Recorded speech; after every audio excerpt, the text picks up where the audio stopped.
میں اس سے تیری پناہ مانگتا ہوں. اور حضرات یہ وہ مسنون دعا ہے، میں نے اس لیے خصوصی طور پر یہ لکھی اور آپ تک پہنچا رہا ہوں.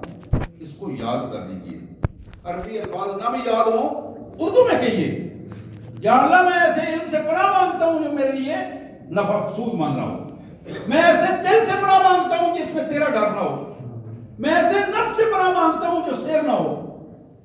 میرے مالک میں ایسی دعا سے پناہ مانگتا ہوں جو تیرے حضور شرف قبولیت نہ رکھتی ہو.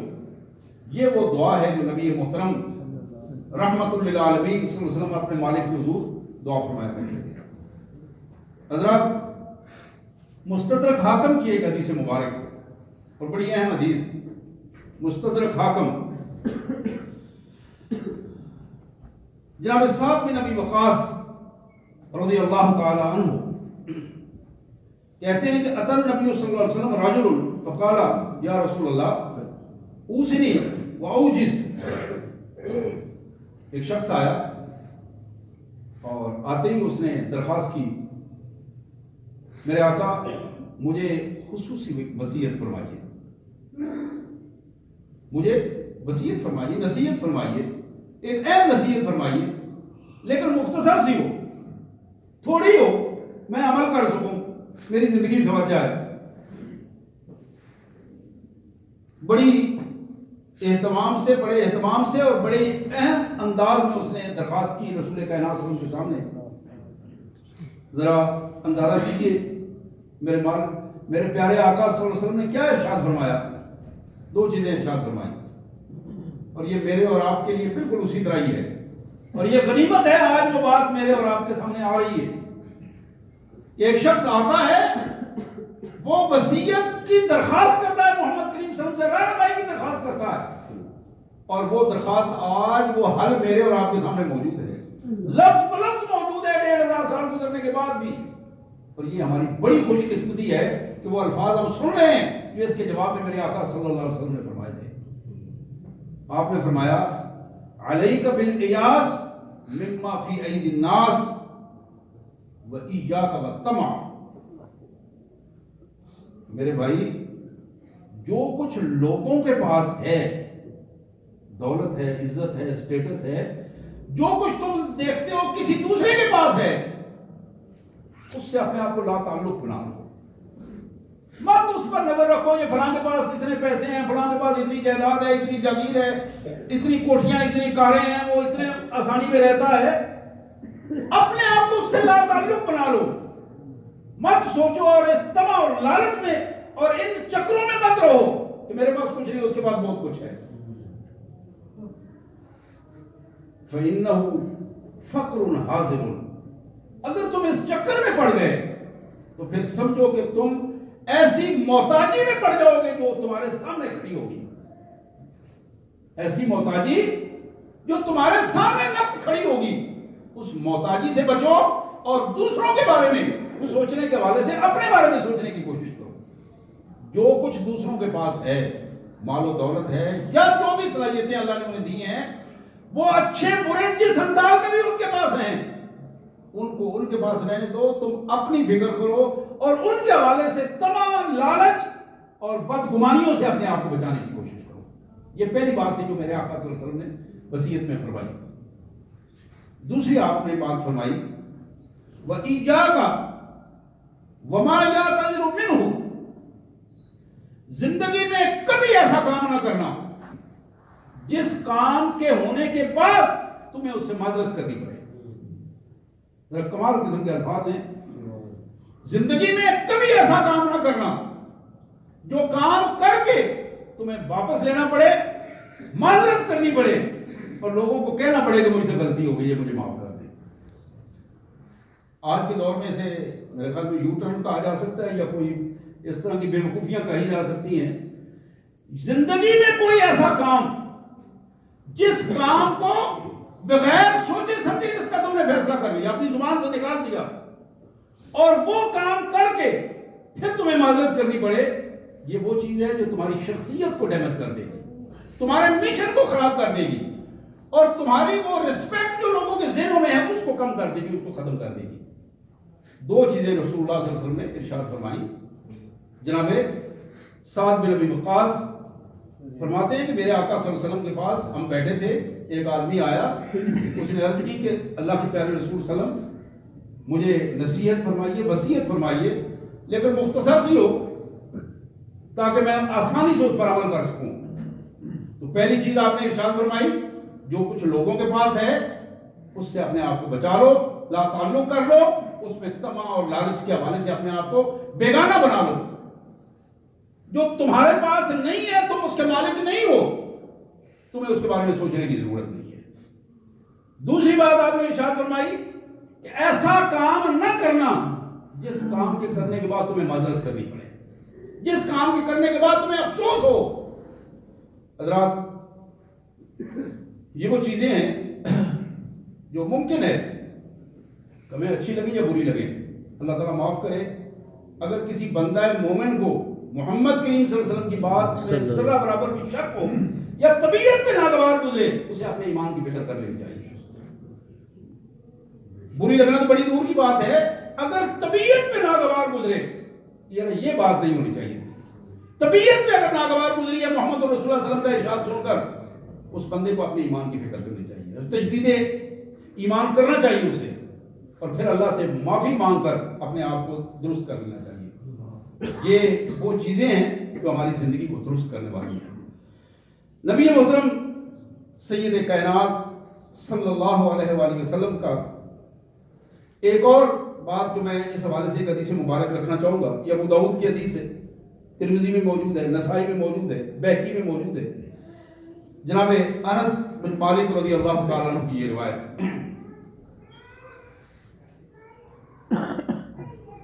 جناب انس بن مالک کہتے ہیں کہ ہم بیٹھے تھے محفل میں، کافی صحابہ کرام حاضر تھے، ایک انصاری صحابی رسول کائنات صلی اللہ علیہ وسلم کے پاس حاضر ہوئے اور وہ کہنے لگے اللہ کے رسول صلی اللہ علیہ وسلم میری مدد کیجیے، میں مستحق ہوں، میرے پاس کچھ نہیں ہے۔ جوان تھے۔ رسول اللہ صلی اللہ علیہ وسلم نے ان کی طرف دیکھا اور فرمایا کہ بتاؤ کہ تمہارے گھر میں کچھ ہے؟ کہا اللہ کے پیارے رسول صلی اللہ علیہ وسلم دو چیزیں ہیں، ایک تو ایک ٹاٹ ٹائپ چیز ہے، یعنی دری ٹائپ چیز ہے، جس کو ہم بچھاتے ہیں، اس میں بیٹھ کے کھانا کھا لیتے ہیں، استعمال کرتے ہیں۔ دوسرا ایک پیالہ ہے ہمارے پاس جس میں پانی پیتے ہیں، کھاتے پکاتے چکاتے ہیں، اس گھر میں استعمال ہوتا ہے۔ اب ذرا قسم پرسی کی کیفیت ذرا ملاحظہ کیجیے، دو چیزیں ہیں صرف، آپ نے فرمایا جاؤ جا کے لے آؤ۔ وہ دوڑتا ہوا گیا اور وہ دونوں چیزیں لا کر رحمت کائنات صلی اللہ علیہ وسلم کے سامنے پیش کر، میرے آقا یہ دونوں چیزیں ہیں۔ حضور صلی اللہ علیہ وسلم نے دونوں چیزوں کو بلند کیا، ہاتھ میں اٹھایا، اپنے ہاتھ میں اٹھایا، اور آپ نے فرمایا بھائی تم میں سے کون ہے جو ان دو چیزوں میں کو خریدے گا؟ ایک شخص نے عرض کیا اللہ کے رسول صلی اللہ علیہ وسلم میں 1 درہم میں یہ خریدوں گا۔ حضور صلی اللہ علیہ وسلم نے دوبارہ اعلان فرمایا، آپ نے فرمایا بھائی کوئی اور ہے جو اس سے زیادہ قیمت دینا چاہے، ان دونوں چیزوں کی زیادہ قیمت دینا چاہے؟ ایک اور شخص اٹھا، اس نے عرض کی اللہ کے رسول صلی اللہ علیہ وسلم میں اس کے 2 درہم دیتا ہوں۔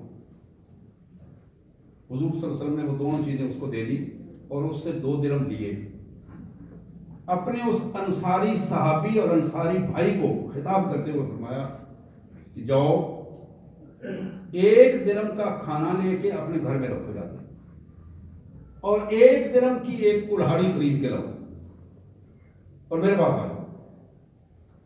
اب وہ کچھ دیر بعد اسی محفل میں کچھ دیر بعد آیا، آپ کے حکم کے مطابق،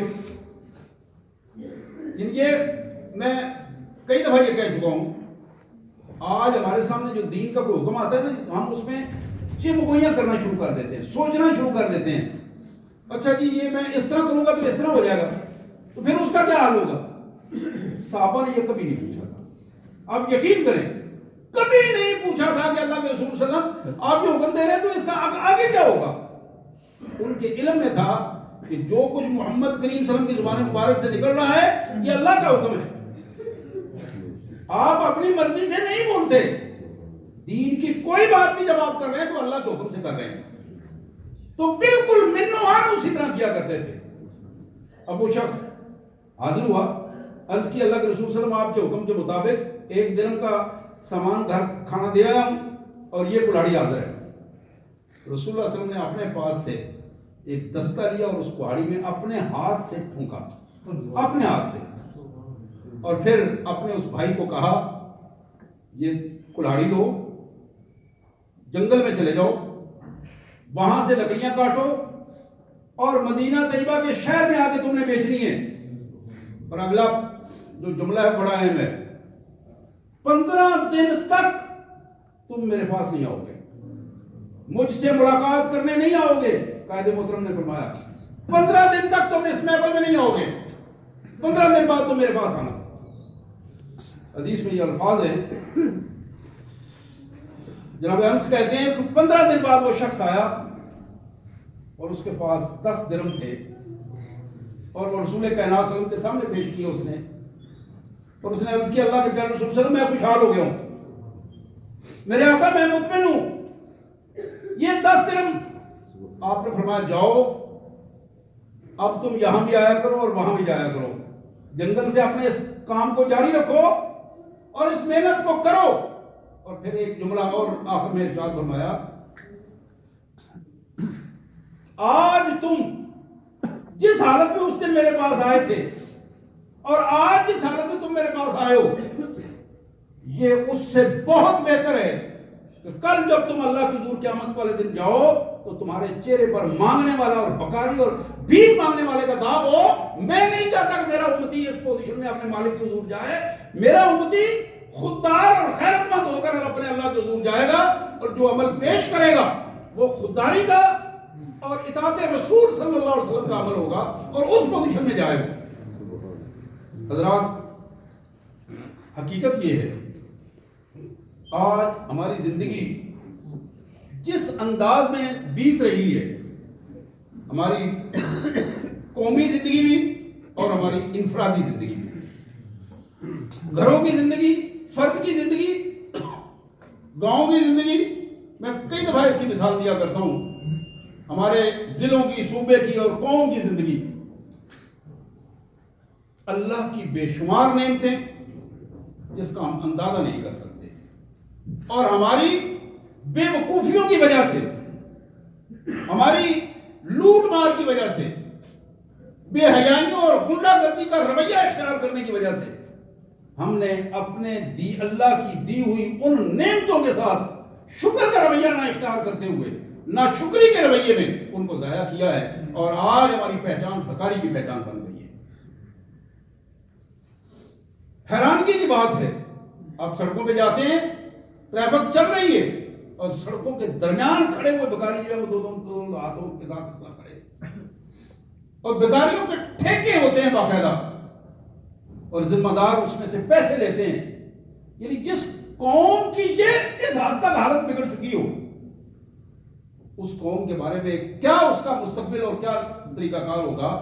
آئیے اپنے اللہ کی حضور، اپنے اللہ کی حضور، پھر وہ پہلی حدیث کی طرف میں آتا ہوں، اس پوزیشن میں آئیں کہ ہم ہماری پہچان اللہ کے بندے کی پہچان ہو، محمد الرسول اللہ صلی اللہ علیہ وسلم کی امتی کی پہچان ہو۔